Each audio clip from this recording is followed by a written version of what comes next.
வணக்கம் நண்பர்களே. இன்னும் ஒரு இனிய காலை பொழுதில் தீதும் நன்றும் நிகழ்ச்சியில் உங்களை சந்திப்பதில் மிக்க மகிழ்ச்சி அடைகிறேன். சென்னை பன்னாட்டு புத்தக கண்காட்சி வெகு சிறப்பாக தொடங்கி நடந்து கொண்டிருக்கிறது. மக்கள் பெருமளவில் வரத் தொடங்கி இருக்கிறார்கள். எங்கும் ஒரு உற்சாகமான சூழல் சென்னை புத்தக கண்காட்சியில் நிலவுகிறது.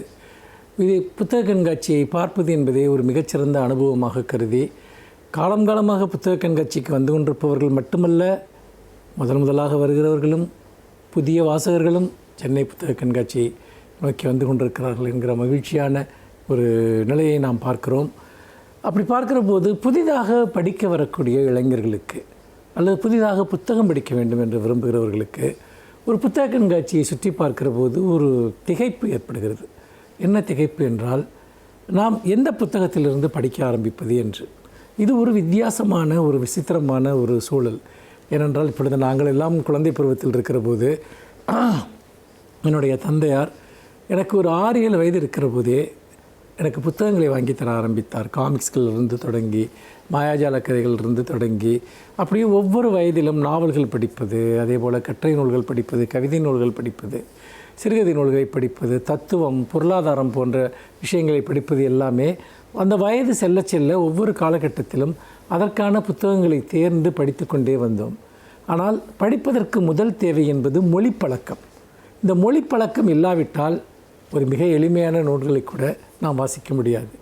பாரதியார் கூட பாஞ்சாலி சபதத்தினுடைய முன்னுரையிலே குறிப்பிடுவார், சில வருட நூல் பழக்கம் உள்ளவர்களுக்கும் இந்த காவியம் புரிய வேண்டும் என்று நான் விரும்புகிறேன் என்று. அதாவது தான் எளிமையாக இதை எழுதியிருக்கிறேன் என்பது. அப்போது கூட பாரதி என்ன சொல்கிறார் என்றால், நூல் பழக்கம் என்கிற ஒரு வார்த்தையை குறிப்பிடுகிறார். நாம் நூல் பழக்கம் இருக்க வேண்டும், வாசித்து பழக்கம் இருக்க வேண்டும். வாசித்து பழக்கமே இல்லாதவர்கள் என்பவர்கள் அறிவுலகத்தோடு துண்டிக்கப்பட்டு விடுவார்கள். ஆனால் நிறைய இன்றைக்கு இருக்கக்கூடிய யுகத்தில் பாடத்திட்டங்கள், மதிப்பெண்கள் பெறுவது, போட்டித் தேர்வுகள், இதை தாண்டி படிப்பதற்கான உந்துதல் பொதுவாக மொழி ரீதியாக, அதாவது தமிழ் இலக்கியமோ ஆங்கில இலக்கியமோ படிக்கக்கூடிய மாணவர்களை தவிர்த்து மற்றவர்களுக்கு கிடைப்பதே இல்லை. இதன் காரணமாக அறிவுலகத்தோடு துண்டிக்கப்பட்ட ஒரு மனநிலையிலேயே அவர்கள் வாழ்கிறார்கள். ஆனால் அவர்களுக்கு படிக்க வேண்டும் என்ற ஆர்வம் வருகிறது. அதாவது பல எழுத்தாளர்களை பற்றிய பதிவுகளின் மூலமாக அல்லது இன்றைக்கு சோஷியல் மீடியா, இன்ஸ்டாகிராம், ஃபேஸ்புக் போன்றவற்றின் மூலமாக எழுத்தாளர்களை அறிந்து கொண்டு அதன் மூலமாக அந்த புத்தகங்களை தேடி வருவது, அல்லது ஏதேனும் தங்களுக்குள் இருக்கக்கூடிய ஒரு பிரச்சனைக்கு இந்த புத்தகங்கள் தீர்வை தரும் என்று நினைத்து வரக்கூடியவர்கள் எங்கிருந்து ஆரம்பிப்பது என்கிற பிரச்சனைக்கு ஆளாகிறார்கள். ஆனால் இதற்கு ஒரு வழிதான் இருக்கிறது. புத்தகங்களை நீங்கள் புரட்டி பாருங்கள். நீங்கள் 10 புத்தகத்தை புரட்டி பார்த்தால் ஒரு புத்தகம் உங்களை தன்னை நோக்கி அழைக்கும். இது உங்களுக்குரிய புத்தகம் என்று கண்டுகொள்வீர்கள். அது ஒரு கதை புத்தகமாக இருக்கலாம், ஒரு கவிதை புத்தகமாக இருக்கலாம், ஒரு ஆய்வு நூலாக இருக்கலாம், ஒரு அறிமுக நூலாக இருக்கலாம், அரசியல், பண்பாடு, பொருளாதாரம் என எந்த துறை சார்ந்தும் இருக்கலாம். நீங்கள் அப்படிப்பட்ட நூல்களை நீங்கள் தான் கண்டடைய வேண்டும். சில சமயத்தில் ஆசிரியர்கள் உங்களுக்கு வழிகாட்டுவார்கள். இன்றைக்கு நிறைய சமூக வலைத்தளங்களில் நிறைய புத்தக அறிமுகங்கள் நடக்கின்றன. ஒவ்வொரு நாளும் புத்தக கண்காட்சிகள், கூட்டங்கள் நடக்கின்றன. ஏராளமான முக்கியமான எழுத்தாளர்களுடைய காணொளிகள் யூடியூப் போன்ற தளங்களில் கொட்டி கிடக்கின்றன. நீங்கள் ஒரு கிளான்ஸ் அவற்றை பார்த்தாலே நீங்கள் தமிழில் படிக்க வேண்டிய முதன்மையான ஆசிரியர்கள் யார் என்பது உங்களுக்கு தெரிந்துவிடும். கவிதையா முதன்மையாக படிக்க வேண்டிய ஒரு 25 பேர் இருப்பார்கள். கட்டுரையா ஒரு முதல் நிலையில் 25 பேர் இருப்பார்கள். கதையா அதில் ஒரு 25 பேர் இருப்பார்கள். இப்படிப்பட்ட நன்கு அறியப்படுகிற எழுத்தாளர்களுடைய படைப்புகளிலிருந்து உங்கள் வாசிப்பை தொடங்குங்கள். வாசிக்க வாசிக்க அந்த உலகம் விரிந்து கொண்டே செல்லும். திகைத்து நிற்காதீர்கள், தேடுங்கள், கண்டறியுங்கள். அப்படிப்பட்ட கண்டறிதலிலிருந்து தான் உங்களுக்கான ஒரு புது உலகத்தை நீங்கள் காண்பீர்கள். மீண்டும் இன்னும் ஒரு புதிய சிந்தனையோடு உங்களை சந்திக்கிறேன். நன்றி, வணக்கம்.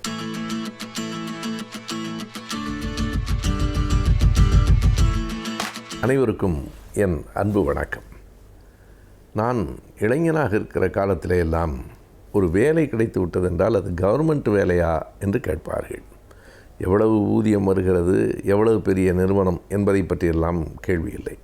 அது அரசு பணியா, அது அரசு வேலையா என்பதில் கவனமாக இருப்பார்கள். இப்போதும் கூட ஒரு கவர்மெண்ட் வேலை கிடைத்தால் நல்லது என்று கருதுகிறவர்கள் உண்டு.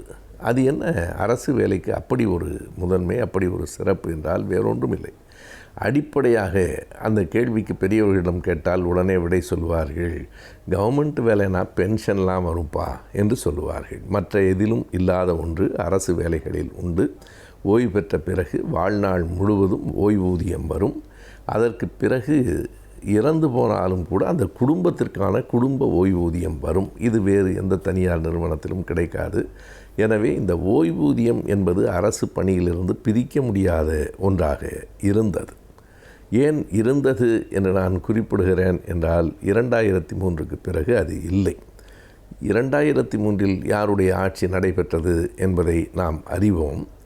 அன்றைக்கு இந்த அரசு ஊழியர்களினுடைய ஊதியத்தால் தான் அரசே கவிழ்ந்து கொண்டிருக்கிறது என்று அன்றைய முதலமைச்சர் அதனை அறிக்கையாகவே வெளியிட்டு அரசு ஊழியர்களை மிகவும் காயப்படுத்திய நிகழ்வுகள் எல்லாம் நடந்தன. அன்றிலிருந்து தொடர்ச்சியாக அரசு ஆசிரியர் சங்கங்களினுடைய கூட்டமைப்பு திரும்ப திரும்ப கேட்டுக்கொண்டிருப்பது பழைய ஓய்வூதியம் வேண்டும், ஓல்டு பென்ஷன் ஸ்கீம் வேண்டும் என்று கேட்டுக்கொண்டிருந்தார்கள். என்னிடத்திலே கூட சில சங்கங்கள் தொடர்பு கொண்டு தமிழக அரசிடம் நீங்கள் சொல்ல முடியுமா என்று கேட்ட நேரத்தில் நான் சொன்ன விடை இதுதான், இனிமேல் அதற்கு வாய்ப்பு இல்லை. இனிமேல் எந்த அரசாங்கமும் இந்த பழைய ஓய்வூதியத்தை கொண்டு வருவது அத்தனை எளிது இல்லை. அதை நீங்கள் தொடர்ந்து கேட்டுக்கொண்டிருப்பது பயன் தருமா என்று தெரியவில்லை என்றுதான் என்னை போன்றவர்கள் கூட சொன்னோம், கருதினோம். ஆனால் யாரும் எதிர்பார்க்காத ஒரு அதிசயமாக சில நாள்களுக்கு முன்னால் ஓர் அறிவிப்பு வந்திருக்கிறது. 22 ஆண்டு கால கோரிக்கை நிறைவேற்றப்பட்டிருக்கிறது. மறுபடியும் பழைய அரசு ஓய்வூதியம் எல்லோருக்கும் வழங்கப்படும். ஓய்வு பெறுகிற போது என்ன ஊதியம் வாங்கி கொண்டிருக்கிறார்களோ அதில் 50 விழுக்காடு அவர்களுக்கு கொடுக்கப்படும். அவர் இறந்து போனால் அவருடைய குடும்பத்திற்கு அவர் பெற்றுக்கொண்டிருந்த ஓய்வூதியத்தில் 60 விழுக்காடு கொடுக்கப்படும் என்கிற அறிவிப்பு வந்திருக்கிறது. இதில் இன்னமும் கூட சில செய்திகளை நாம் சேர்த்து பார்க்க வேண்டும். இந்த ஓய்வூதியம் என்பது ஒரு நம்பிக்கை. கடைசி வரைக்கும் நமக்கு ஒரு வாழ்க்கை இருக்கிறது என்கிற எண்ணம். இனி அதனை கொடுத்தால் அரசுக்கு ஒரு பெரிய பொருள் நட்டம் ஏற்படும் என்கிற அச்சம், இவையெல்லாம் அதில் கலந்திருக்கின்றன. உண்மைதான். இந்த பழைய ஓய்வூதிய திட்டத்தை மீண்டும் தமிழ்நாடு அரசு அறிவித்திருப்பதன் மூலம் அரசுக்கு ஆண்டுக்கு 24,000 கோடி ரூபாய் செலவழியும். 24,000 கோடி ரூபாய் என்பது ஒரு சிறிய தொகை இல்லை. எனவே இவ்வளவு பெரிய தொகையை பொறுப்பை ஏற்றுக்கொண்டு தமிழ்நாடு அரசும் நம்முடைய மாண்புமிகு முதலமைச்சர் அவர்களும் அதனை அறிவித்திருக்கிற போது அரசு ஊழியர்கள் ஆசிரியர்கள் முகங்களில் இதுவரை பார்த்திராத ஒரு மகிழ்ச்சியை அன்றைக்கு பார்க்க முடிந்தது. தலைமைச் செயலகத்தில் வேலை செய்கிற ஊழியர்களெல்லாம் முதலமைச்சர் அறைக்கு வந்து அவருக்கு கேக் ஊட்டுவதும் அவரிடமிருந்து இனிப்பு பெறுவதுமாக, எங்கு பார்த்தாலும் பட்டாசு வெடிச்சத்தவுமாக ஒரு பெரிய திருவிழாவாக அது இருந்தது. இது ஒரு பெரிய சாதனை என்று தான் சொல்ல வேண்டும். இதனால் எவ்வளவு பேர் பயன்பெற்றிருக்கிறார்கள் அந்த எண்ணிக்கையை பார்க்கிற போதுதான் இந்த திட்டத்தின் அறிவிப்பு எத்தனை பெரியது என்பதை நம்மால் உணர முடியும். 6,50,000 அரசு ஊழியர்களும் ஆசிரியர்களும் இந்த திட்டத்தினால் பயன்பெற்றிருக்கிறார்கள். இது ஒரு மாதத்தில் கூடுதலாக வரப்போகிற தொகை அல்ல. அவர்கள் இறந்து போகிற வரைக்கும், இறந்து போனாலும் குடும்பத்தினர் இருக்கிற வரையில் இந்த ஓய்வூதியம் அவர்களுக்கு போய் சேரும் என்பதால் இன்றைக்கு நீங்கள் தமிழ்நாட்டில் அரசு ஊழியரா ஒருவர் இல்லை தனியார் நிறுவனத்தில் வேலை செய்கிறவரா என்பதை அறிந்து கொள்ள அவருடைய முகத்தின் மலர்ச்சியிலிருந்தே நாம் கண்டுபிடித்து விடலாம். முகமலர்ச்சியோடு இருந்தால் அவர் அரசு ஊழியர்.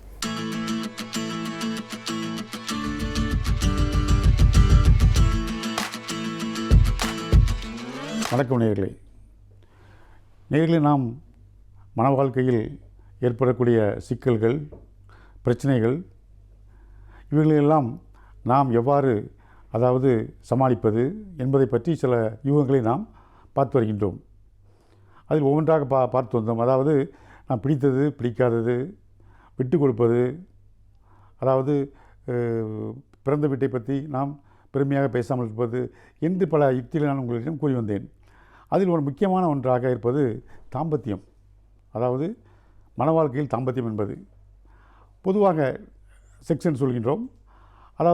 அதை பற்றிய பாலியல், இதை பற்றிய பிரச்சனைகள், அதை பற்றிய விவரங்களை எல்லாம் நாம் அதாவது வெளிப்படையாக சொல்வதற்கு நாம் இன்றும் அதாவது வெளிப்படையாக சொல்லக்கூடிய ஒரு நிலைமை இன்னும் வரவில்லை. அதாவது அதுபோல் ஒரு சந்தர்ப்பம் தான் நிலவுகின்றது. பால்வினைகளை பற்றி, பாலியல் பற்றி விரிவாக வெளிப்படையாக சொல்வதற்கு முடியாத ஒரு நிலையில் இருக்கின்றோம். அதாவது செக்ஸ் சொல்கின்றோம். செக்ஸ் என்றால் என்ன என்று அதாவது கேட்டோம் என்றால், செக்ஸ் என்பது லத்தீன் லாங்குவேஜில் அந்த காலத்தில் அதாவது மருத்துவத்துறையில் கிரேக்கர்கள், லத்தீன் இவர்கள் தான் அவர்கள் கை ஓங்கியிருந்தது. அவர்களுடைய மொழிகள் தான் இன்றும் மருத்துவத்துறையில் நாம் பின்பற்றி வருகின்றோம். அதாவது அது லத்தீன் மொழியில் செக்ஸ் என்றால் என்ன என்றால் பிரி என்று அர்த்தம், டிவிஷன் 2 மேஜர் பிரிவுகள், பைஃபர்கேஷன் என்று அர்த்தம், 2 மேஜர் பிரிவுகள் என்று அர்த்தம். அதை செக்ஸஸ் என்று கூறினார்கள். அந்த செக்ஸ் என்பது என்னவென்றால் அதாவது அது வாழ்க்கையில் எவ்வாறு அது பயன்படுகிறது என்றால் வாழ்க்கைக்கு ஒரு முக்கியமான ஒன்றாக அமைகின்றது. அதாவது நம் வாழ்வை ஆரோக்கியமாக வாழ்வதற்கும் செக்ஸ் உதவுகின்றது. அது மட்டுமல்லாமல் நாம் நீண்ட ஆயுளுடன் வாழ்வதற்கும் அது உதவுகின்றது. வாழ்வு அர்த்தமுள்ளதாக மாறுவதற்கும் அது உதவுகின்றது. வாழ்க்கையில் அர்த்தம் வேண்டுமானவா, அர்த்தமுள்ள வாழ்க்கைக்கு அது உதவுகின்றது. ஆக ஒவ்வொரு கட்டத்திலும் அது செக்ஸ் என்பது நமக்கு அதாவது உதவுவதாக இருக்கின்றது. ஆரோக்கியமான வாழ்வு, அர்த்தமுள்ள வாழ்வு, நீண்ட ஆயுள் உள்ள வாழ்வு இன்று நமக்கு அது பெரும் பங்கினை நமக்கு பகிர்கின்றது. அதாவது விஞ்ஞான முறை எடுத்துக்கொண்டோம் என்றால் எப்படி என்றால், விஞ்ஞான முறையில் உடல் ரீதியாக எடுத்துக்கொண்டோம் என்றால் அதாவது இருதயத்திலிருந்து நேரடியாக பிளட் சப்ளை எங்கு செல்கின்றது, தாம்பத்தியம் நடக்கும் நேரத்தில் அதை சப்ளை ஆகின்றது. அதாவது இதயம் தன்னுடைய சப்ளை ஒவ்வொரு ஆர்கன்களுக்கும் லிவர் இருக்கின்றது, கிட்னி இருக்கின்றது, லங்ஸ் இருக்கின்றது, ஒவ்வொன்றுக்கும் அது பிரான்ச் மூலமாக மெயின் பிரான்ச் என்று சிறு பிரான்ச் என்று அப்படி தான் செல்கின்றது ஒவ்வொரு உறுப்புகள் வேலை செய்வதற்கும். ஆனால் இந்த தாம்பத்தியத்தில் இந்த செக்ஸ் செயல்படும் நேரத்தில் 5 புலன்களும், மனிதனுடைய 5 புலன்களும் ஒன்றாக இணைந்து செயல்படக்கூடிய நேரம் அது. அதாவது கோஆர்டினேஷன், கோஆபரேஷன் ஒன்றுக்கொன்று கோஆர்டினேட் பண்ணி ஒத்துழைத்து மொத்தமாக ஒரே நேரத்தில் பணி செய்யக்கூடிய அந்த நேரம்தான், அதாவது செயல்படக்கூடிய நேரம்தான் நமக்கு தாம்பத்தியம். அந்த நேரத்தில் இருதயம் என்ன செய்கின்றது, நேரடியாக தன்னுடைய கண்ட்ரோல் எடுத்துக்கொண்டு நேரடியாக இரத்த சப்ளை அங்கே செலுத்துகின்றது. உடல் இந்த அளவுக்கு ஒத்துழைக்கின்றது பாருங்கள். அது மட்டும் இல்லாமல் அதை கண்ட்ரோல் பண்ணக்கூடிய, அதாவது தாம்பத்தியம் செக்ஷன் சொல்கின்றோமே, அதை கண்ட்ரோல் பண்ணக்கூடிய இடம் மூளையில் இருக்கின்றது. அதற்கு அருகில்தான் அறிவுத்திறன் உள்ள இடமும் இருக்கின்றது. இந்த 2 கண்ட்ரோல் ரூமும் மூளையில் அருகருகே இருக்கின்றது, அருகாமையில் இருக்கின்றது, அடுத்தடுத்து இருக்கின்றது. ஆகவே அதாவது அறிவுத்திறன் அதிகமாக இருந்தாலும் அது ஸ்டிமுலேட் பண்ணுகின்றது, இது அதிகமாக இருந்தாலும் அதை ஸ்டிமுலேட் பண்ணுகின்றது. இவ்வாறாக அடுத்தடுத்து இருக்கின்றது. எவ்வளோ ஒற்றுமையாக இருக்கின்றது. அது மட்டுமல்லாமல் அதாவது நாம் பார்க்கின்றோம், அதாவது உடல் மட்டுமல்ல உள்ளம் கூட, அதாவது தாம்பத்தியம் என்பது தனி மனிதனுடைய வாழ்க்கை, தனி மனித சுதந்திரம் என்றால் கூட இருவரும் இணைந்தால்தான் நாம் அதை செயல்படுத்த முடியும். அதே நேரத்தில் அதாவது அது உடல் சம்பந்தமான ஒன்றுதான், உறவுதான். இருந்தாலும் மனம் அங்கே முக்கியத்துவம் பெறுகின்றது, மனமும் அதில் பங்கேற்கின்றது. எவ்வாறு என்றால் திருப்தி. நமக்கு திருப்தி என்பது எப்படி கிடைக்கின்றது, நாம் உடல் மூலமாகத்தான் அதில் நாம் தாம்பத்தியம் என்பது கிடைக்கின்றது அந்த செயலில். அதே நேரத்தில் நாம் அதாவது திருப்தி என்று ஒன்று உண்டு. திருப்தி அடைந்தால் தானே நமக்கு திருப்தி என்று ஒன்று வரும். அது முடிவு கொண்டு வருவதற்கு ஒரு திருப்தி தேவைப்படுகின்றது. அந்த திருப்தி எங்கிருந்து வருகிறது, மனத்திலிருந்து வருகிறது, மனம். ஆகவே அதாவது தாம்பத்தியத்தில் உடல் ரீதியாக இருந்தாலும் உள்ளமும் முக்கியமாக ஒரு பங்கை ஏற்றுக்கொள்கிறது. ஆகவே இது வாழ்க்கைக்கு முக்கியமான ஒன்று.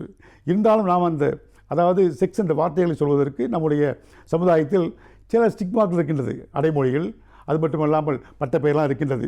வெளிப்படையாக சொல்வதற்கே முடியாத ஒரு சந்தர்ப்பம் நிலவுகின்றது. அதனால்தான் இன்று அதாவது என்ன சொல்கின்றார்கள் என்றால் வாழ்வியல் மருத்துவம், வாழ்வியல் கல்வி என்று சொல்கின்றார்கள். அதாவது வாழ்வியல், அது மருத்துவவியல் கல்வி அப்படி என்று சொல்கின்றார்கள். குடும்பவியல் கல்வி என்று கூறுகின்றார்கள். அதை நாம் அழகு தமிழில் சொல்ல வேண்டும் என்றால், நம்முடைய அழகு தமிழில் அர்த்தமுள்ளதாக சொல்ல வேண்டும் என்றால் அதுக்கு தாம்பத்தியம் என்று சொல்லலாம். தாம்பத்தியம் என்பது ஒரு புண்ணியமான வார்த்தை, ஒரு கண்ணியமான வார்த்தை. நாம் அதை பயன்படுத்திக் கொள்ளலாம். ஆகவே தாம்பத்தியம் மனிதனுடைய திருமணத்தில் தாம்பத்தியம் என்பது முக்கிய பங்கு வகிக்கின்றது. தாம்பத்தியம் இல்லாமல் திருமணம் இல்லை. தாம்பத்தியம் இல்லாத திருமணங்கள் அதாவது நிலைக்கலாம். ஆனால் திருமணம் இல்லாத தாம்பத்தியங்கள் நிலைத்ததாக சரித்திரமில்லை. ஆகவே தாம்பத்தியம் என்பது ஒரு முக்கியமான ஒன்றாக இருக்கின்றது. தாம்பத்தியம் அதுவாக நம்முடைய சமுதாயத்தில் எடுத்துக்கொள்ளும் என்றால், திருமணத்திற்கு அப்பாற்பட்ட தாம்பத்தியத்தை சமூகம் ஏற்றுக்கொள்வதில்லை. அது கண்டிக்கத்தக்கது, அது தண்டிக்கத்தக்கது. நம்முடைய சமுதாயத்தில் திருமணத்திற்கு அப்பாற்பட்ட தாம்பத்தியம், ஒரு பாலியல் உறவு என்பதை சமூகம் ஏற்றுக்கொள்ளுமா? ஆணாக இருந்தாலும் சரி, பெண்ணாக இருந்தாலும் சரி ஏற்றுக்கொள்ளாது. அதே நேரத்தில் திருமணத்தின் மூலமாக நாம் அடையும் தாம்பத்தியம் இருக்கின்றதே, அதற்கு நம்முடைய சமூகம் என்ன கூறுகின்றது? அதை ஒரு புண்ணியமாக நினைக்கின்றது, ஒரு கண்ணியமாக நினைக்கின்றது, ஒரு மரியாதையாக நினைக்கின்றது. நமக்கு ஒரு மரியாதையும் கிடைக்கின்றது அந்த தாம்பத்தியத்துக்கு. அதை சாந்தி என்று கூறுகின்றோம். மன அமைதி, சாந்தி முகூர்த்தம் என்று கூறுகின்றோம் அல்லவா? திருமணத்தின் மூலம் அதை அடையும் பொழுது அதனுடைய கண்ணியமும் அதனுடைய மதிப்பும் கூடுகின்றது. ஆகவே திருமணத்தில், தாம்பத்தியத்தில், அதாவது இந்த தாம்பத்தியம் ஈடுபடும் போது அதில் சில கட்டுப்பாடு இருக்கின்றன. எழுதாத சட்டம், அது எழுதாத சில சட்டங்கள் இருக்கின்றன, சில கோட்பாடுகள், விதிமுறைகள், கட்டுப்பாடுகள் எல்லாம் இருக்கின்றன. நம்ம சமுதாயம் அதை அமைத்து தந்திருக்கின்றது. ஒரு செயல் இருக்கின்றது வைத்துக்கொள்வோம். ஒரு செயல் இருக்கின்றது, அந்த செயலில் ஒரு லிமிட்டேஷன் இருக்கும். அந்த லிமிட்டுக்குள்ளே நாம் இருக்க வேண்டும். சமுதாயம் ஒன்றை வைத்திருக்கின்றது, ஒரு செயலை. அந்த செயலை நாம் தாண்டும் பொழுது, அந்த செயலை மீறி, அந்த வேலையை மீறி, அந்த ஒரு லிமிட்டேஷனை மீறி நாம் செயல்படும் போது எப்படி இருக்கின்றது? அது சமுதாயத்திற்கு பயன்படும் பொழுது அது சாதனையாக ஏற்றுக்கொள்ளப்படுகிறது. சமுதாயத்திற்கு பயன்படாத இருக்கும் பொழுது, சமுதாயத்திற்கு தீங்கு விளைக்கும் போது அது தண்டனைக்குரியதாக ஆகிறது. ஆகவே சமுதாயம் நாம் அதை தவறு என்றும் சரி என்றும் அதை தீர்மானிக்கின்றது. அதாவது தாம்பத்தியத்தை பொறுத்தவரையில் என்னென்றால், இதுதான் சரி, இதுதான் தவறு என்றில்லை, இதுதான் அளவு, இவ்வளவுதான் அளவு இருக்க வேண்டும் என்றெல்லாம் இல்லை. நம்ம முடிந்தது, முடியாதது, பிடித்தது, பிடிக்காதது, வேண்டியது, வேண்டாதது எல்லாம் அங்கே இருக்கின்றன. அதே நேரத்தில் தாம்பத்தியத்தில் வக்கிரங்கள் இருக்கின்றது, கொடுமைகள் இருக்கின்றது, துன்பங்கள் இருக்கின்றது, விவகாரங்கள் இருக்கின்றன, கொடுமைகள் இருக்கின்றன, இதெல்லாம் இருக்கின்றன. இதையெல்லாம் கட்டுப்படுத்ததான் சமுதாயம் சட்டங்களை, எழுதாத சட்டங்களை இயக்கி வைத்திருக்கின்றது, கட்டுப்பாடுகளை. அந்த கட்டுப்பாட்டுக்குள் இருக்கும் பொழுதுதான் அந்த தாம்பத்தியம் சிறப்பை பெறுகின்றது. ஆகவே இன்றைய இளைஞர்கள் தாம்பத்தியத்தை பொறுத்தவரை எப்படி இருக்கின்றார்கள் என்பதை நாம் அடுத்த முறை சந்திப்போம். நன்றி, வணக்கம்.